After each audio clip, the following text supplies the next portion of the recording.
तो question number first है question number 3. Question number 3, a stone is dropped from a height h onto a trolley car which moves with a constant velocity v naught to a person fixed with the trolley car. The stone appears to. तो यहाँ पे थोड़ा सा जो point है वो relative velocity का apply होगा, इसलिए मे बी. तो ये कार है, कार पे हमने स्टोन ड्रॉप किया है. हमें ऑब्जर्वर का जो पॉइंट है वो चेंज है. ऑब्जर्वर है वो कार्ट के रिस्पेक्ट में है. तो कार्ट मूव कर रहा है with some velocity drop from height. Cart का एक्सेलेरेशन नहीं है, कांस्टेंट वेलोसिटी है वी नॉट. तो अगर ये कांस्टेंट वेलोसिटी से जा रहा है और यहाँ से स्टोन अगर हम ड्रॉप करते हैं इनिशियल स्पीड जो है इसकी जीरो है. इनिशियल स्पीड जीरो होगा, एक्सेलेरेशन जो होगा वो -g होगा. तो इस ऑब्जर्वर के रेस्पेक्ट में हम इसकी वेलोसिटी फाइंड करेंगे. तो अभी रिलेटिव वेलोसिटी में हम देखेंगे कि इसके रेस्पेक्ट में हमें फाइंड करना है, मतलब कोई भी ऑब्जर्वर जो है वो अपने आप को रेस्ट में एज्यूम करता है. तो इसके रेस्पेक्ट में, मतलब इसको रेस्ट में लाने के लिए हमें क्या करना होगा, इसकी वेलोसिटी v नॉट है तो इसको रेस्ट में लाने के लिए एक अपोजिट वेक्टर ऐड करना होगा सो दैट कि इसकी रिजल्टेंट वेलोसिटी जीरो हो जाए और ये रेस्ट में आ जाए. सेम वेक्टर हम इसके ऊपर भी अप्लाई करेंगे और इसकी इनिशियल वेलोसिटी हो जाएगी इसके frame of reference of person O. इसकी वेलोसिटी हो जाएगी v नॉट. तो अब ये किस टाइप का पाथ फॉलो करेगा, हॉरिजॉन्टल प्रोजेक्टाइल हो गया, वर्टिकली डाउनवर्ड डायरेक्शन में इसका एक्सेलेरेशन है और हॉरिजॉन्टल वेलोसिटी है, तो ये इस टाइप के पैराबोलिक पाथ पे जाएगा.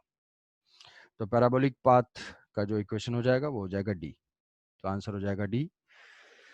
तो इसमें एक क्वेश्चन ऐड करूंगा कि अगर ये वेलोसिटी v नॉट कांस्टेंट नहीं होती, ऐसा देता कि this cart is moving with a constant acceleration A,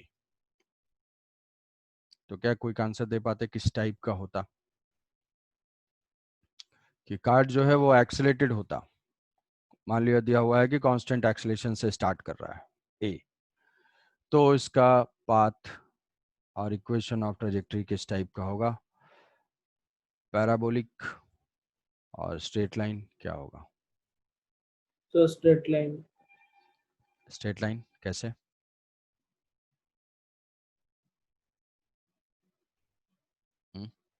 answer तो ठीक है.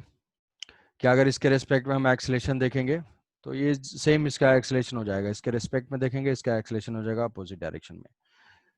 तो इसका एक्सेलेरेशन है यहाँ पे और इस पार्टिकल का भी एक्सेलेरेशन है जी वर्टिकली डाउनवर्ड डायरेक्शन में. तो हॉरिजॉन्टल डायरेक्शन में ये होगा और वर्टिकल डायरेक्शन में ये होगा. तो इसकी जो पोजीशन हो जाएगी किसी भी मोमेंट पे एक्स में जो वेलोसिटी है, अगर हॉरिजॉन्टल को एक्स लेते हैं तो x is equal to U T plus half A T square, ये हो जाएगा हाफ ए टी स्क्वायर, और जो y है y is equal to half G T square. Downward direction में अगर पॉजिटिव लेते हैं तो ऐसा कुछ, अदरवाइज ये नेगेटिव होगा. अब क्या है, हमें फाइंड करना होता है इक्वेशन ऑफ ट्रेजेक्टरी में टाइम को एलिमिनेट करते हैं तो दोनों को डिवाइड कर दोगे टी स्क्वायर कैंसिल आउट हो जाएगा. तो x by Y is equal to minus of A by G. तो x is equal to some minus A by G type का, जो कि स्ट्रेट लाइन का इक्वेशन है. तो इस टाइप के पाथ पे जाएगा. कि अदरवाइज यहाँ से अगर हमारे कोऑर्डिनेट सिस्टम ऐसे ऐसे ले लेते हैं पॉजिटिव दोनों, तो ये एक्सेलेरेशन भी नेगेटिव होगा और इसको डिवाइड कर देंगे तो ये पॉजिटिव आ जाएगा. तो y is equal to M X type का इक्वेशन है, ये इस टाइप के स्ट्रेट लाइन पे जाएगा. तो अगर कांस्टेंट वेलोसिटी से जा रहा है पैराबोलिक, कांस्टेंट एक्सेलेरेशन से जा रहा है स्ट्रेट लाइन. फिर नेक्स्ट क्वेश्चन है question number 6. Question number 6, the horizontal and vertical displacement of projectile at any time is given by initial speed. इसमें क्या समझ में आया इसका? सर यहाँ पे हम Vx Vy निकाल सकते हैं और उसके बाद Vx तो कांस्टेंट है तो Vy से हम t निकाल सकते हैं कि वेलोसिटी कब जीरो होगा. तो वो तभी जीरो होगा जब वो हाईएस्ट पॉइंट पे होगा, मतलब उसका हाइट नहीं तो उसका स्पीड हाईएस्ट होगा। वो तो रिक्वायर्ड ही नहीं, मतलब सॉरी, इनिशियल स्पीड ही केवल फाइंड करना है। सर तो इनिशियल, वहां से निकाल सकते हैं। हाँ इनिशियल स्पीड तो मतलब वो टाइम टाइम, 0। हाँ ये जो है, यस सर। सर वैसे हुआ आंसर नहीं यस सर। निकला। ये तो जो है ये तो प्रोजेक्टाइल टाइप का है, यहाँ से ये रिलेट कर पाते हो। या तो हमें वेलोसिटी फाइंड करना है तो इसी को डिफरेंशिएट करेंगे तो vx is equal to dx by dt, dx by dt is equal to 36, और vy is equal to dy by dt, dy by dt हो जाएगा ये 48 माइनस ये हो जाएगा 9.8, 9.8 इंटू टी। इनिशियल फाइंड करेंगे, टी 0 पुट कर देंगे, ये वाला टर्म 0 आ जाएगा। तो जो इसकी एक्स कंपोनेंट है, एक्स कंपोनेंट ऑफ वेलोसिटी हो जाएगी 36 और वाई कंपोनेंट ऑफ वेलोसिटी हो जाएगी 48। तो रिजल्टेंट स्पीड जो है इसी का फाइंड कर लेंगे,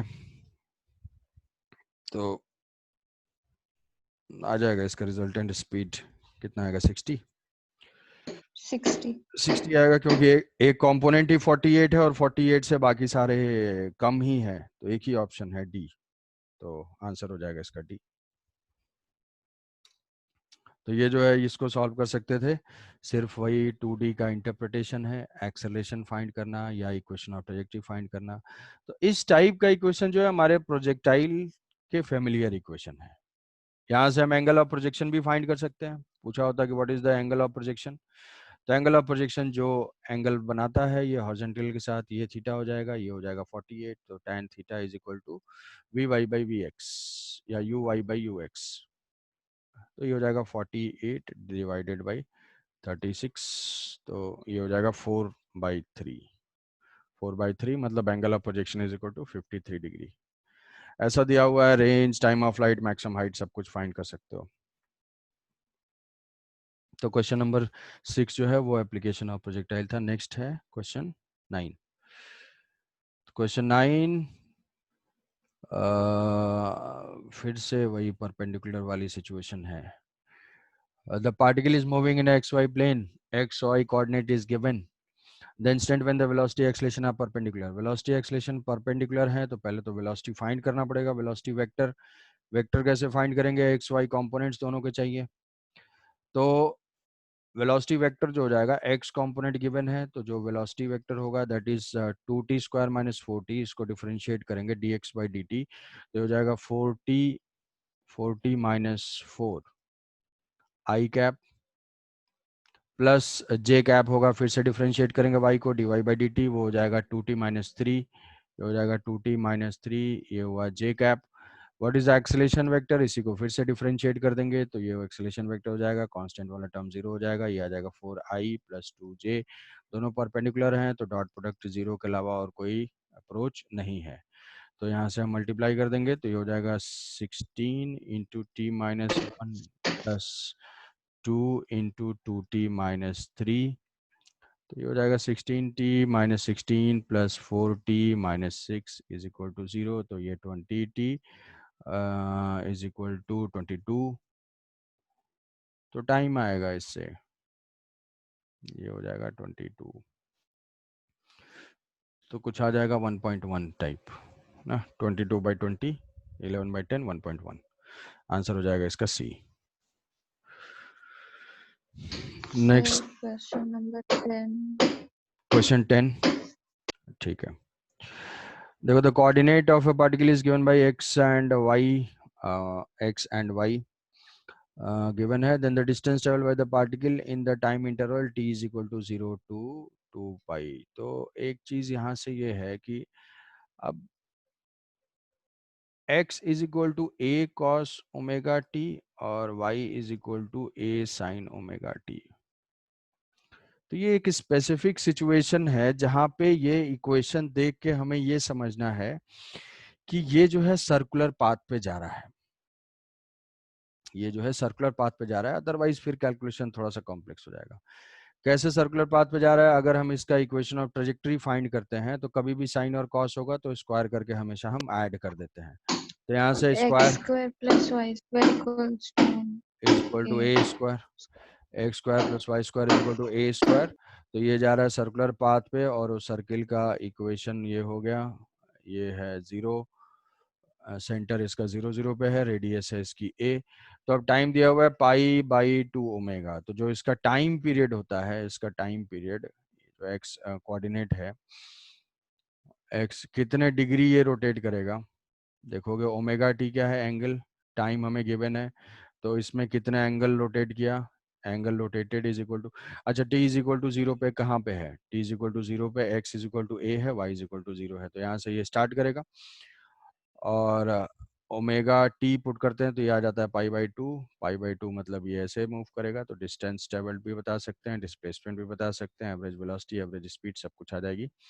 ये हो जाएगी distance travels pi by 2 into A, answer हो जाएगा सी। ठीक है, तो ये समझ जाना है कि ये जो है ये सर्कुलर पाथ पे जाएगा, A sine omega T cos omega T कभी भी होगा तो सर्कुलर पाथ पे जा रहा होगा। अगर यही दोनों ऐसा दिया हुआ होता तो किस टाइप का पाथ होता, x is equal to A sine omega T and y is equal to B sine omega T, path क्या सर्कुलर होता,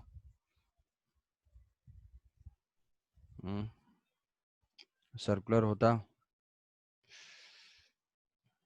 सर्कुलर सर्कुलर हमें फाइंड करना है पाथ का इक्वेशन, एक्स वाई में रिलेशन फाइंड करना है। तो एक्स वाई में रिलेशन फाइंड करने के लिए देखो दोनों को डिवाइड कर दो, ये कैंसिल आउट हो जाएगा, कैंसिल आउट हो जाएगा, तो X by Y is equal to A by B. ये किस टाइप का पाथ आ रहा है, ये जो है स्ट्रेट लाइन पाथ पे आ रहा है। तो स्ट्रेट लाइन पाथ पे हम डायरेक्टली बता सकते हैं कि ये ऐसे जा रहा होगा कुछ पॉजिटिव स्लोप पे, कितने टाइम में कितना डिस्टेंस ट्रेवल किया वो कैलकुलेट कर सकते हैं। फिर next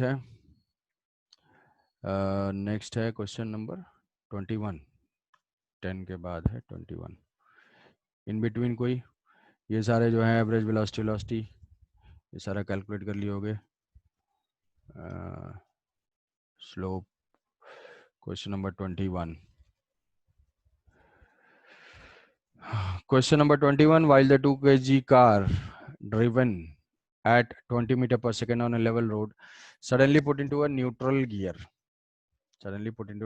that is allowed to coast, the velocity decreases in the following manner, velocity जो है डिक्रीज कर रही है, इनिशियल स्पीड है 20, यहाँ पे t is equal to 0 put करेंगे 20 आएगा, मास है इसका 2 kg, तो इसकी वेलोसिटी हमें गिवन है t इज इक्वल टू 0 पे 20 है, और वेलोसिटी का फंक्शन गिवन है 20 divided by 1 plus t by 20, t is in second, the power required to drive this car at 10 meter per second at the same road। तो power, अब देखो यहाँ पे एक पावर है, हो सके पावर का फॉर्मूला नहीं जानते होगे, पावर इंस्टेंटेनियस जो पावर होता है, पावर वो होता है एफ डॉट वी, ये वर्क पावर एनर्जी में हम लोग पढ़ेंगे, rate of doing work is called power, किस रेट से हमें वर्क करना पड़ रहा है, किस रेट से हमें एनर्जी इंपार्ट करनी पड़ रही है, दैट इज कॉल्ड पावर। तो यहाँ से पावर हो जाएगा, power is equal to F dot V, V की वैल्यू हमें गिवन है, वी की वैल्यू है 10, और फोर्स की वैल्यू फाइंड करनी है, और फोर्स हम जानते हैं कि वो m इंटू ए होता है, और a हम फाइंड कर सकते हैं dv बाई dt से, तो dv बाई dt से यहाँ से डिफ्रेंशिएट करना होगा, तो dv बाई dt इंटू ये हो जाएगा 10, मास है 2 तो 20 है, बची बात dv बाई dt फाइंड करने की, तो इसको डिफ्रेंशिएट करेंगे, dv by dt is equal to, अब डिफ्रेंशिएशन जो डिफरेंशिएशन 1 बाई एक्स का होता है वही differentiation 1 by A X plus B का होता है, जस्ट उसके कोफिशिएंट से मल्टीप्लाई हो जाता है इसमें। तो यहाँ पे हो जाएगा 1 बाई एक्स का डिफरेंशिएशन, अगर हम इसको एक्स की तरह से ट्रीट करते हैं तो इसका differentiation minus 1 by X square, so minus 20 by 1 plus T by 20 का whole square into, chain rule हम यहाँ पे अप्लाई कर रहे हैं, इंटू 1 बाई 20 इंटू 1 बाई 20। अब ये आ गया फंक्शन हमारा एक्सेलेरेशन का, एक्सेलेरेशन की वैल्यू आ गई, ये हो जाएगा minus 1 by 1 plus T by 20 का होल स्क्वायर। तो यहाँ से टाइम की वैल्यू फाइंड करनी पड़ेगी, किस टाइम पे, जिस इंस्टेंट पे स्पीड है 10, तो उसको यहाँ से पुट करेंगे, अगर ये 10 होगा तो आंसर टाइम की वैल्यू कितनी आ जाएगी, v इज इक्वल टू, अगर 10 पुट करते हैं 10 is equal to 20 divided by 1 plus T by 20, तो यहाँ से t बाई 20 की वैल्यू ही हो जाएगी कितनी, 2। हमें चाहिए t बाई 20 का स्क्वायर, मतलब ये हो जाएगा 2 का स्क्वायर 4। ठीक है, तो ये हो जाएगा 4 माइनस 1/4। तो पावर जो रिक्वायर्ड होगा, पावर नेगेटिव आ रहा है मतलब हमें सप्लाई करना पड़ेगा अगर हम वो स्पीड मेंटेन कर रहे हैं, अदरवाइज इसकी स्पीड जो है डिक्रीज हो रही टाइम के साथ।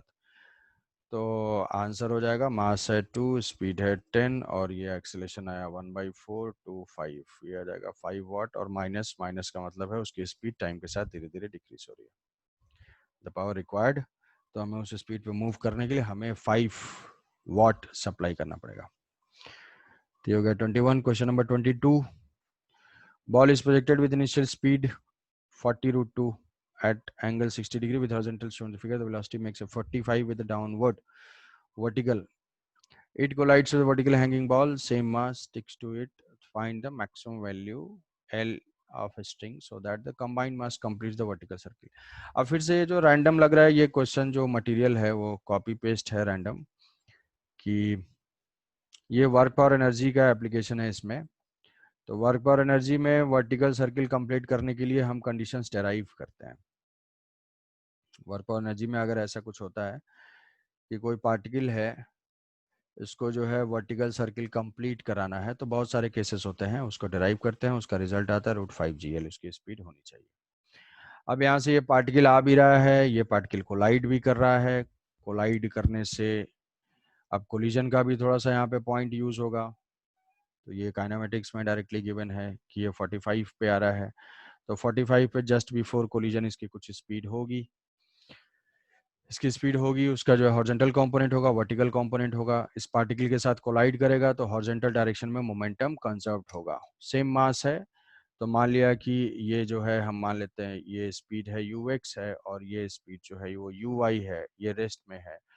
तो जो मोमेंटम कंजर्वेशन से आएगा कि initial momentum m into ux is equal to, stick कर जाएंगे दोनों एक साथ, सिंगल मास हो जाएंगे, मास हो जाएंगे 2m और इसकी स्पीड हो जाएगी 2 कुछ हो जाएगी vx, तो vx is equal to ux/2।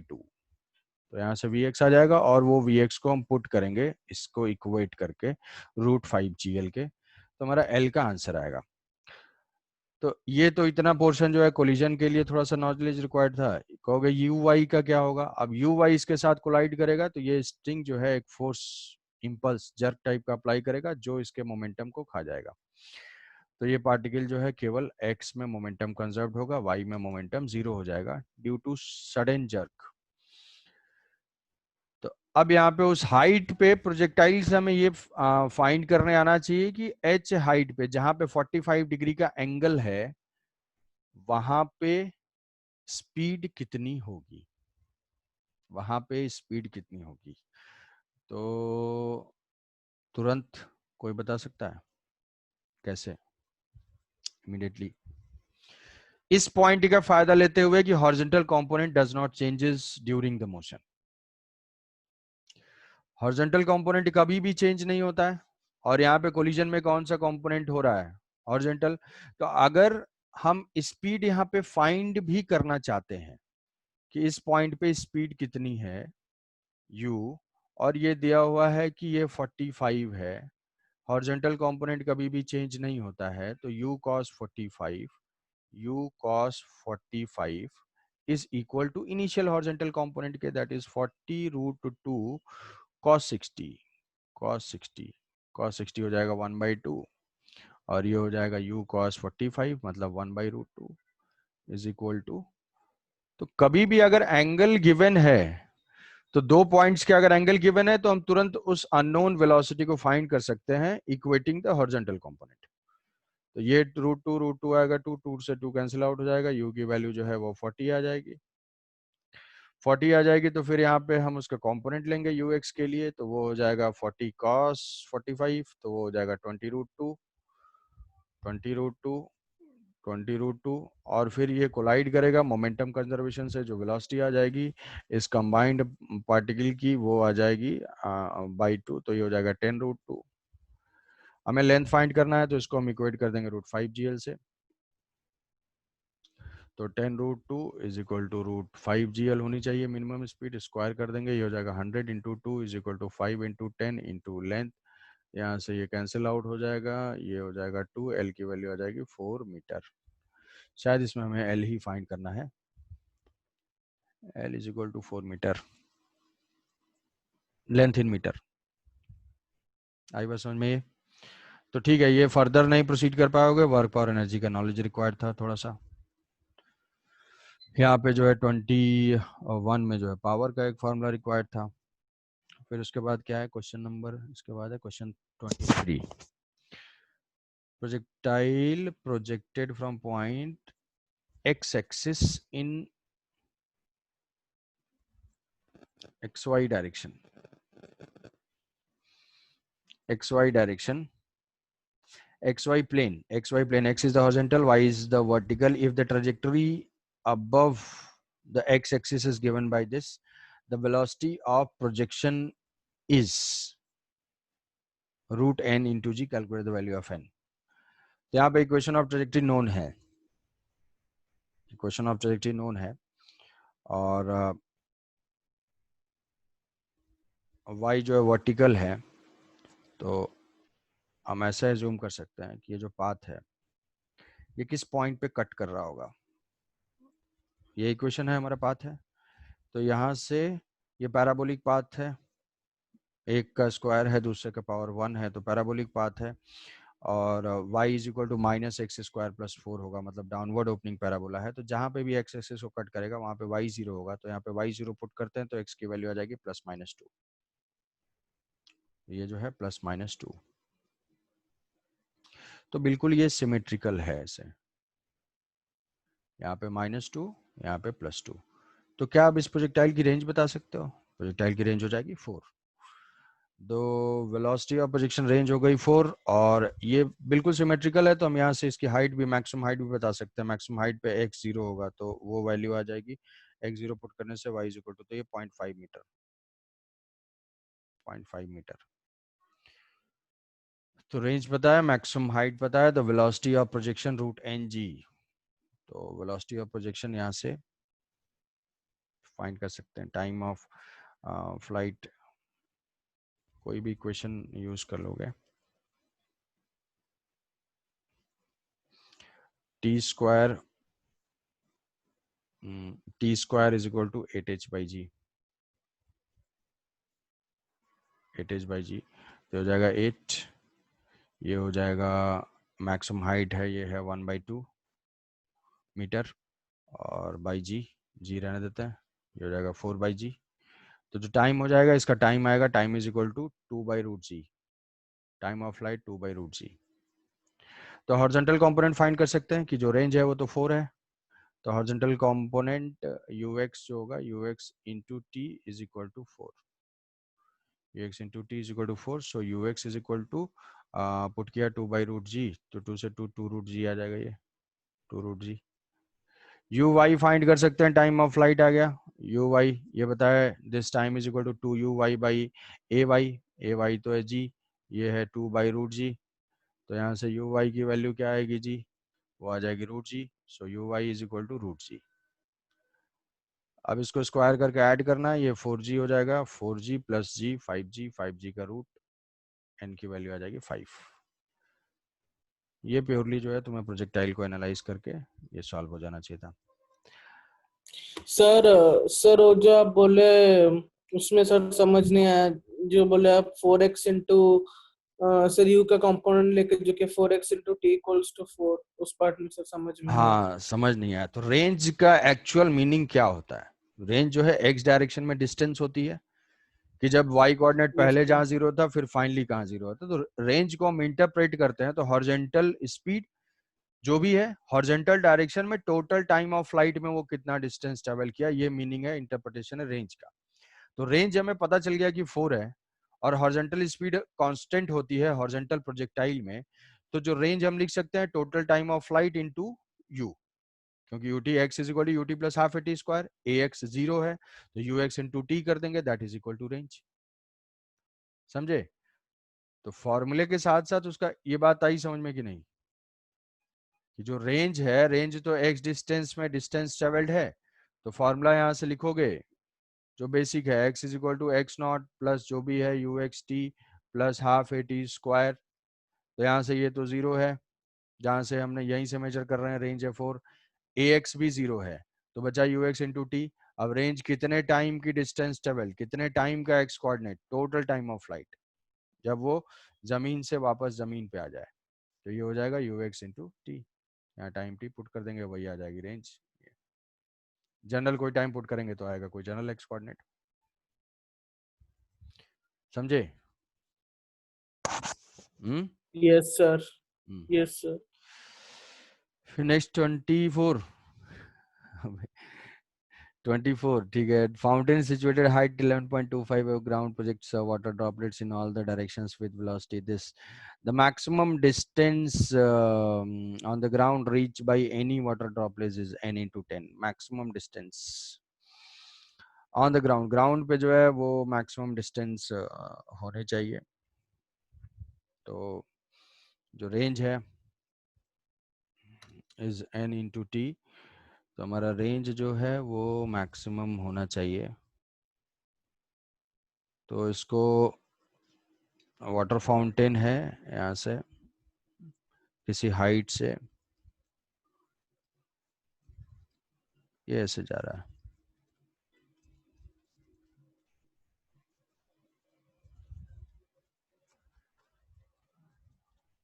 तो मैक्सिमम कितने डिग्री पे हम इसको प्रोजेक्ट करें, 45, तभी रेंज मैक्सिमम होगी ना। 45 पे प्रोजेक्ट करें तो यही हो जाएगी इस ग्राउंड पे मैक्सिमम डिस्टेंस।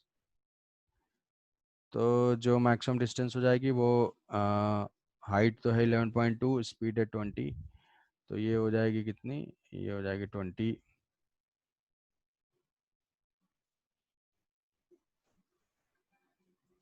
है वो टाइम डिपेंड करता है ओनली वाई कोऑर्डिनेट पे। तो मैक्सिमम रेंज के लिए हमने एंगल डाल दिया और ये हो जाएगा 10√2, 10√2। तो जो टाइम है इससे यहाँ से हम टाइम फाइंड करेंगे।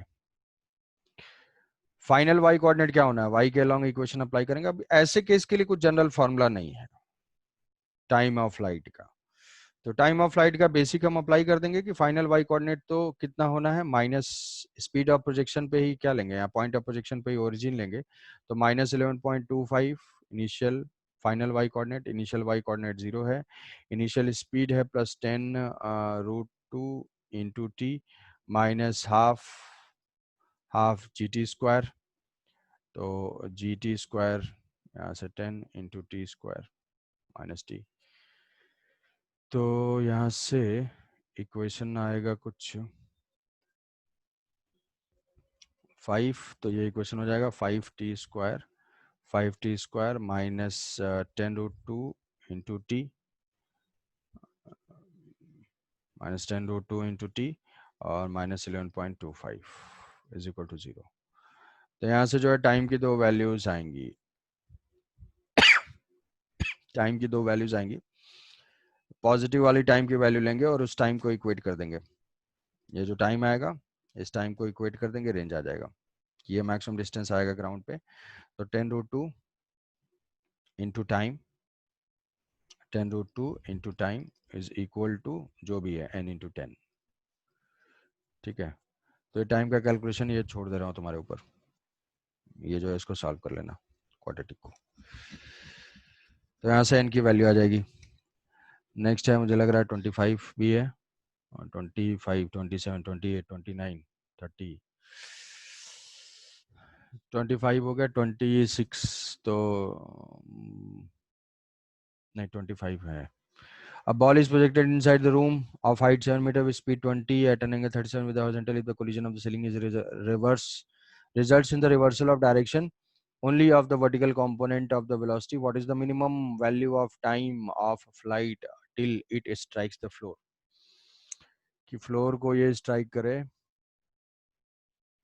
तो यहाँ पे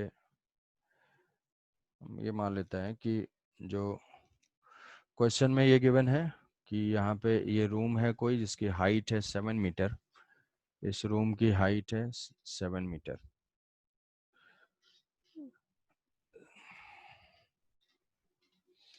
सेवन मीटर इसकी हाइट है और इनिशियल स्पीड गिवन है,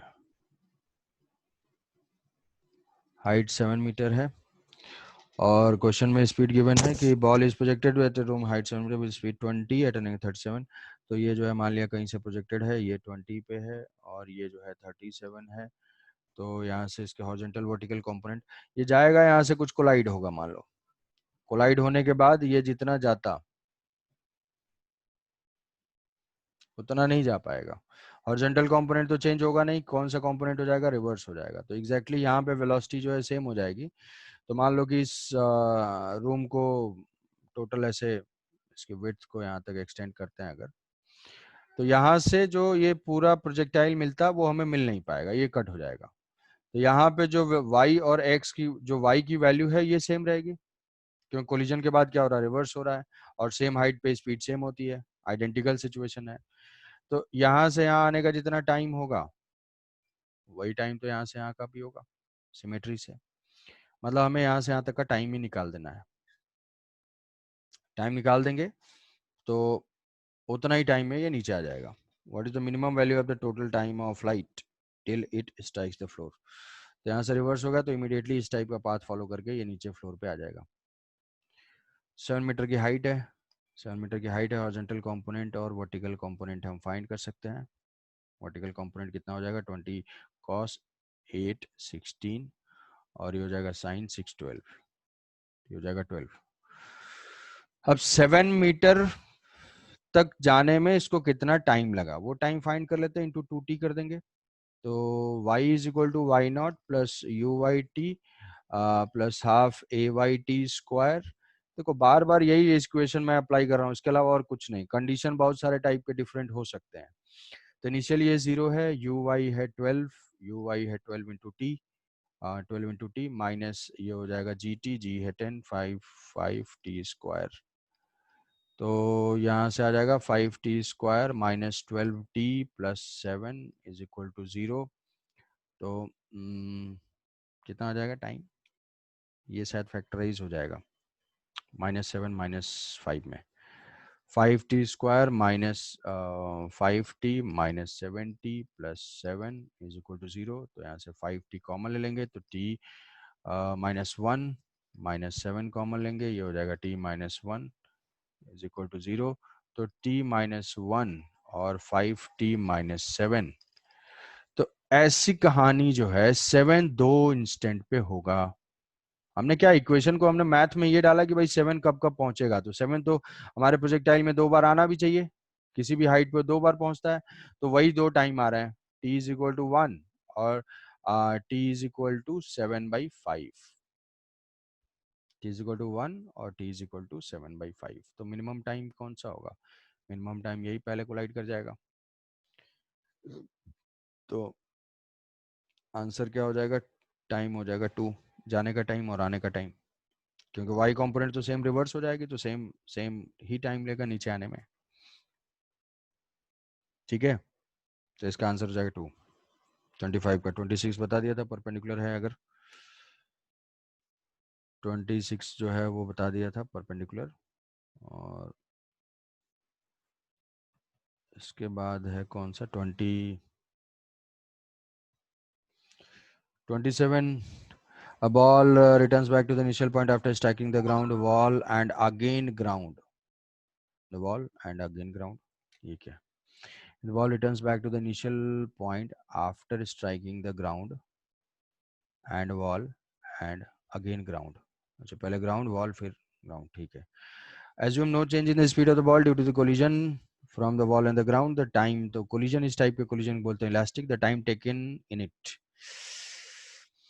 तो यहाँ से ऐसे इसको देखोगे कि ये यहाँ से दिया हुआ आफ्टर स्ट्राइकिंग ग्राउंड, पहले ये ग्राउंड पे स्ट्राइक कर रहा है, wall after striking the ground ground के बाद फिर ये हो जाएगा वॉल पे, फिर अगेन ग्राउंड। मतलब अगर एग्जैक्टली इसको इसी पॉइंट पे रिटर्न होना है, इसी पॉइंट पे रिटर्न होना है, मतलब यही पाथ फॉलो करना पड़ेगा, यही पाथ फॉलो करना पड़ेगा। तो वॉल से अगर कहीं और स्ट्राइक करेगा तो यहाँ नहीं पहुंच पाएगा, एग्जैक्टली रिट्रेस करना है इसके पाथ को। तो ये फिर से वॉल से स्ट्राइक करके फिर से यहीं आएगा, और यहीं आने के बाद फिर से इधर चला जाएगा। तो पहले दिया हुआ है कि स्ट्राइकिंग द ग्राउंड, फिर वॉल, फिर वापस अगेन ग्राउंड। तो ये हो गया ग्राउंड, फिर वॉल, फिर वापस। तो अब यहां से नीचे आने का टाइम कितना होगा, जी की वैल्यू 10 लेनी है, तो द टाइम टेकन, तो टोटल यहां से यहां तक नीचे आने का टाइम। तो ये बताया हुआ है कि वाई कंडीशन के ऊपर टाइम डिपेंड करता है, और वाई कंडीशन है 0 इसकी। वाई कंडीशन इनिशियल स्पीड 0 है, एक्सेलेरेशन 10 है, तो टाइम वही हो जाएगा √2h/g। तो 2 × 10 बाई 2 × 5 2h/g √5/g, तो ये हो जाएगा 10 टाइम आ जाएगा 1। मतलब यहाँ से यहाँ तक आने का टाइम हुआ 1, फिर यहाँ से ये कोलाइड भी कर रहा है और फिर इधर भी जा रहा है, तो ये टाइम हमें लेना है। अब ये एग्जैक्टली सेम पाथ पे तो तभी रिट्रेस करेगी जब ये हॉरिजॉन्टल होगा ऐसे। अपने पाथ को, ये थोड़ा सा कोलिजन रिक्वायर्ड है यहाँ पे, कि ये एग्जैक्टली यही पाथ रिट्रेस करना है, इसको यहीं पे आना है, मतलब इसके परपेंडिकुलर होना चाहिए। इसके परपेंडिकुलर होना चाहिए मतलब यहां से जो यहाँ है वेलोसिटी जो है हॉरिजॉन्टल हो जानी चाहिए। तो वेलोसिटी हॉरिजॉन्टल तभी होगी जब ये हाइट एग्जैक्टली फिर से ऐसे सेम पहुंच जाए। मतलब क्या हो गया कि ऐसा टाइप का होना चाहिए, यहाँ से आए और यहाँ से टकराए, फिर वापस आए, फिर वापस पहुंच जाए, ये दोनों जो है सेम लेवल पे हो जाने चाहिए। अदरवाइज अगर ऐसा नहीं होगा, क्योंकि एनर्जी का कोई भी लॉस नहीं है, तो स्पीड ऑफ बॉल में कोई चेंज नहीं है, तो जो वेलोसिटी होगी वाई कंपोनेंट सेम हो जाएगी और एक्स कंपोनेंट तो चेंज रहेगा नहीं। तो अगर इस पॉइंट तक आते आते क्या होना चाहिए, वाई 0 होना चाहिए। तो वाई तभी 0 होगा जब सेम हाइट अचीव करेगा। तो हम कैलकुलेट कर चुके हैं, टाइम है यहाँ से 1, तो यहाँ से जाने का टाइम 1, फिर यहाँ जाने का टाइम 1, फिर आने का टाइम 1, फिर यहाँ आने का टाइम, टोटल टाइम हो जाएगा 4। सर थोड़ा फिर से एक बार बोल लीजिए सर। हाँ हाँ, फिर से बोल लीजिए, मैं समझ रहा था। ये देखो, ये अगर एग्जैक्टली इसको रिट्रेस करना है, एग्जैक्टली रिट्रेस करना है तो परपेंडिकुलर हिट करना चाहिए किसी भी सरफेस पे, तभी रिट्रेस कर पाएगा। अगर परपेंडिकुलर हिटिंग नहीं होगी तो वो किसी एंगल पे चला जाएगा। मान लो ये कंपोनेंट भी है और ये कंपोनेंट भी है, तो रिजल्टेंट वेलोसिटी ऐसी हो जाएगी, तो किसी एंगल पे ये हिट करेगा, तो ये कंपोनेंट तो रिवर्स हो जाएगा, ये कंपोनेंट सेम रहेगा। तो अगर ऐसे हिट करेगा तो ऐसे चला जाएगा।